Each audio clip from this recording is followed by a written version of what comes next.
Now there's a reason why I haven't done the best and worst films of April 2017 yet. Well, it's not only because I have to find time to actually do the videos, and it's not just because there was 2 other movie reviews from April that I haven't done yet. It's also because a movie that was supposed to come in April finally came to our theater on May 5th. And so now I'm able to talk about it. I bitched and moaned that we didn't get Lost City of Z in our movie theaters and instead got Spark a Space Tale.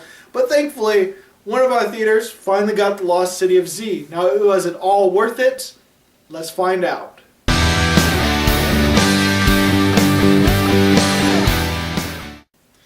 Okay, the Lost City of Z. Finally got it in one of our movie theaters. Now I can actually talk about it and review it. I actually saw it finally. Thank God. Now I believe the Lost City of Z is based off of a true story. Or at least the movie definitely makes it seem to be. And yeah, I think it definitely is based off a true story.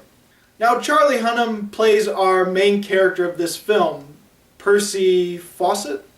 Now in this film, Charlie Hunnam plays a soldier who used to be some explorer or map maker or something like that, or something along the lines of that in the past. Unfortunately, he has ancestry that may have done something bad in the past, a father that has brought their status down in this life because it's early 1900s England. So yeah, class is a big thing. And so he's trying to get a better rank in life, a better class. And now he has to take on this mission of defining the borders of 2 countries in South America, in the middle of the Amazon. Sirs, may I speak candidly? Please. My survey work was long ago. To be quite honest, I was rather hoping for a position where I might see a fair bit of action. Major, this is far more than just survey work. This is exploration in the jungle. The environment's brutally difficult. Terrible disease, murderous savages. The journey may well mean your life. At the very least, you will be gone for several years. But were you to succeed, such an undertaking could earn you soldierly decoration and even reclaim your family name. But on this journey, he discovers some old artifacts of possible ancient civilizations. A civilization that, in their records, shouldn't exist in the Amazon, or at least how English people think during this particular time period.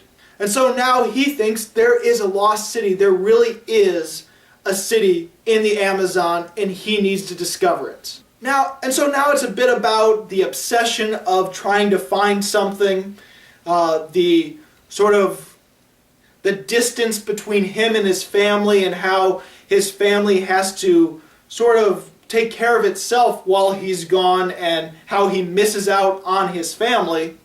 And the strive to try to be better in life, a higher class than his previous status. I mean, honestly, the story's about a lot of things, and the thing that it's least about is probably him trying to find a lost city. So in that sense, this could be a disappointing movie, but honestly, I loved it. Honestly, I feel The Lost City of Z is going to be one of those films where you come out of it either loving it or hating it.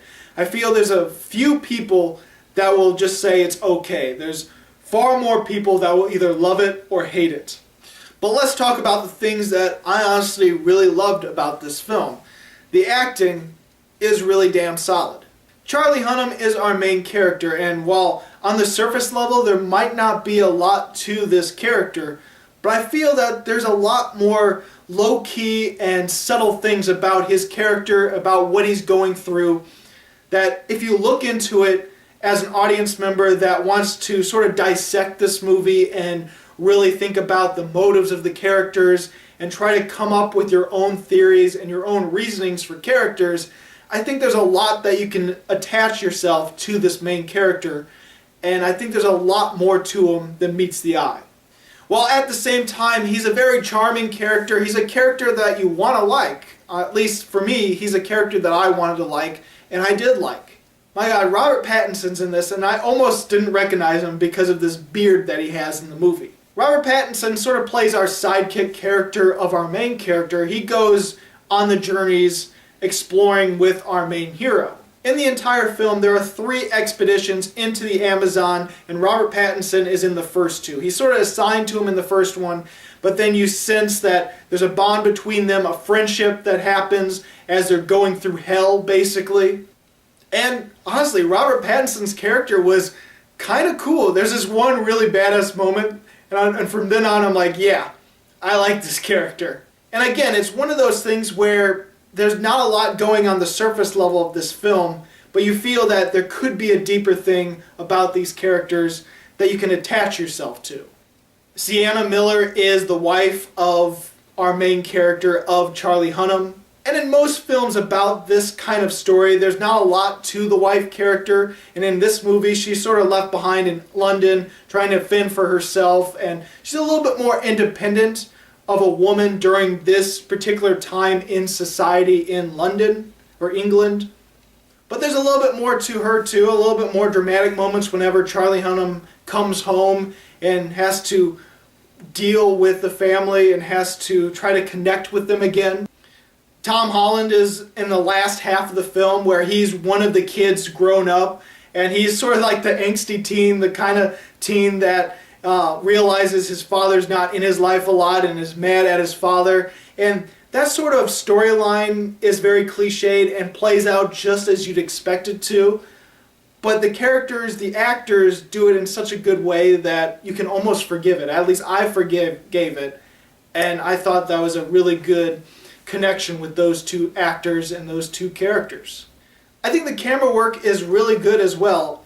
The shots themselves aren't the things that I remember most about the film, but there's this sort of mystery to them. There's this sort of haze, this sort of smokiness that is in almost every shot that make it mysterious, make it a little dark. Now, it could be looked as bland and just generic or really bad to some people, but I thought that added to the mystery to the film.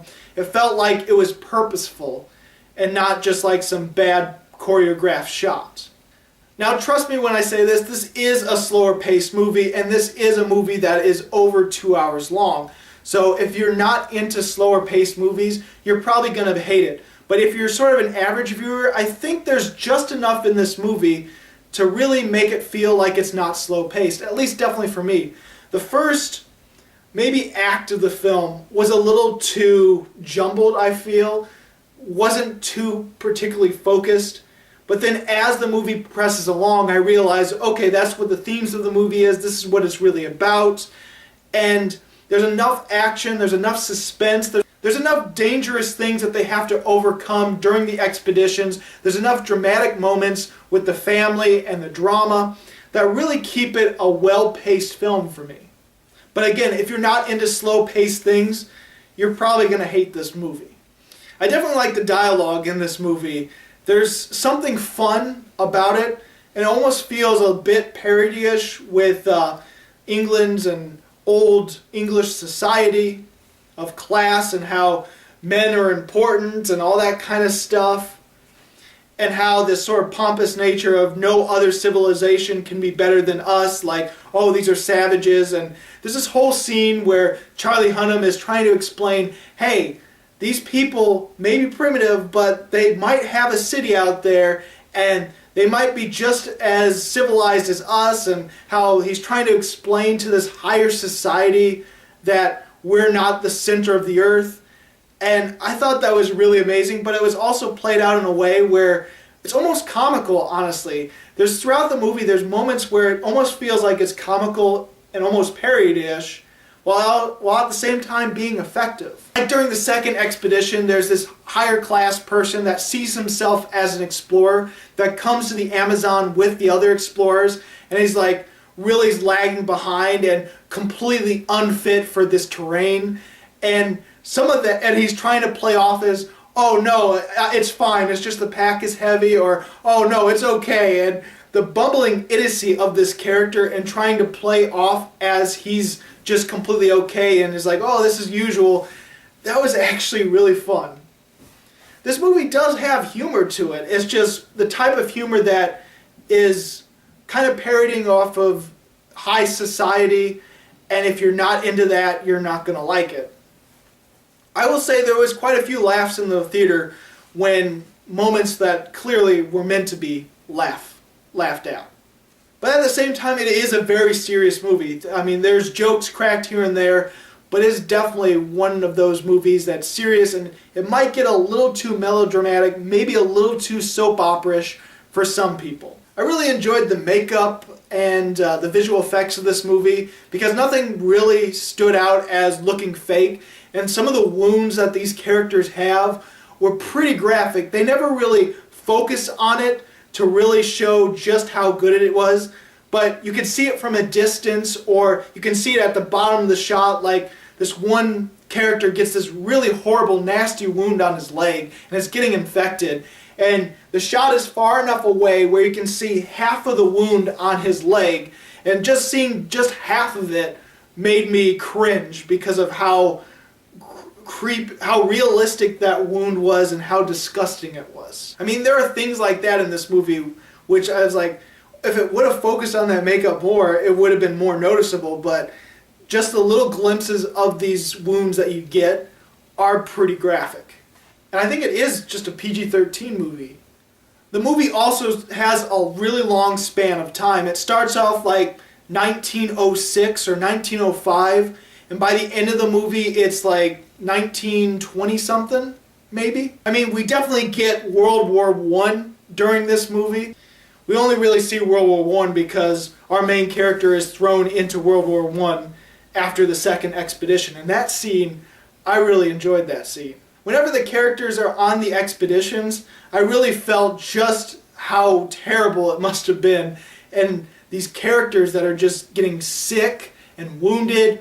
One person gets eaten by piranhas. This one character coughs up black blood. It's really brutal. And every time they're in the Amazon, they're just full of sweat, and it just looks hot and miserable. I think the movie was very effective, but here's the thing. It's not mainly about the expedition. If you go into the movie just wanting them to find this lost city in the Amazon and thinking, oh, this is just an exploration movie, you're probably going to come out of the film disappointed, because even though that is the main plot, it's more about something else. Like I said, it's more about a person trying to get ahead and trying to get above his class. It's about the detachment he has with his family as he goes on these expeditions, and it almost feels like he's running away every time he produces another child with his wife, because almost every time he goes on an expedition, he misses the birth of one of his children. But I think it's mainly about that and family and trying to connect with his family after being gone for so long and continually going away for so long. And it's also about the obsession of trying to seek out more adventure and almost running away from your family. I think it's about a lot more things too, but it's one of those things where you can go into this movie and come out with your own ideas and your own opinions and your own themes that you feel this movie is about. It's more about discovering the meaning to the movie rather than being spoon-fed, here, this is the movie, this is the theme, this is what it's about, here you go, enjoy. I definitely saw the ending coming. As soon as a certain object was presented and an idea was presented, I'm like, okay, this is how the movie's going to end, and it does end that way. But I thought it was such a really artistic ending and a really meaningful and poetic and beautiful and just a really great ending for this movie. Even though I found this movie evenly paced and I definitely enjoyed it throughout, there were times where it felt like the movie could have ended in different places, and it almost feels like each act is a movie in itself. But I still liked it despite some of the messiness that the movie seemed to have towards the beginning of the film. For me, The Lost City of Z is an easy 4.5 stars. Honestly, I liked it slightly better than Guardians of the Galaxy Volume 2 when I saw both of these movies that same day. So, did you see The Lost City of Z? What did you think about it? Go ahead and comment below. And if you like this video and you want to see more, please subscribe and check out my movie reviews of 2015, 2016, or 2017. As always, this is Bruce Gifford, and this was Just My Opinion.